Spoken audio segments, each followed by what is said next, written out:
আরে তো কে চাইছে বৈধ ভোটারের নাম বাদ যাক? কেউ তো চাইছে না। আমরা চাইছি মৃত ভোটার যেগুলো রিগিং করে ছাপ্পা মেরে তৃণমূল কংগ্রেস 2021-এই তো বিসর্জন হয়ে গেছিল, এই রিগিং ছাপ্পা করে করে এখন অবধি বসে রয়েছে। আমরা মাত্র 40 লক্ষ ভোটে পিছিয়ে রয়েছি। আমরা হচ্ছি প্রধান বিরোধী দল।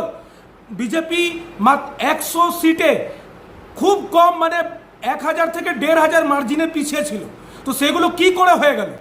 দেখুন, বলতে গেলে অনেক কথা আছে, কিন্তু তৃণমূল কংগ্রেস কোনোদিন অ্যাকসেপ্ট করতে রাজি হবে না। সেই জন্য আমাদের একটা স্লোগান রইল, 2026-এর নির্বাচন এই চোর তৃণমূলের বিসর্জন, এটা নিশ্চিত আছে, নিশ্চিত আছে। আমাদের দেশের প্রধানমন্ত্রী, তিনি হচ্ছেন ভারতবর্ষের প্রধানমন্ত্রী। উনি কোনো রাজনৈতিক দলের প্রধানমন্ত্রী নয়। তৃণমূল কংগ্রেসের সুপ্রিমো মমতা ব্যানার্জি হয়তো তৃণমূলের মুখ্যমন্ত্রী হতে পারেন, কিন্তু প্রধানমন্ত্রী নরেন্দ্র মোদীজি দেশের জন্য ভাবেন, দেশের জন্য চিন্তা ভাবনা করে আমাদের দেশকে এগিয়ে নিয়ে চলেছেন। আজ মমতা ব্যানার্জি যদি বিগত 14 বছরে মানুষের জন্য যদি ভালো করে পরিষেবা দিতেন, মানুষের জন্য যদি কাজ করতেন, তাহলে আজকে এই এসআইআর এর বিরুদ্ধে রাস্তায় ওনাকে নামতে হতো না।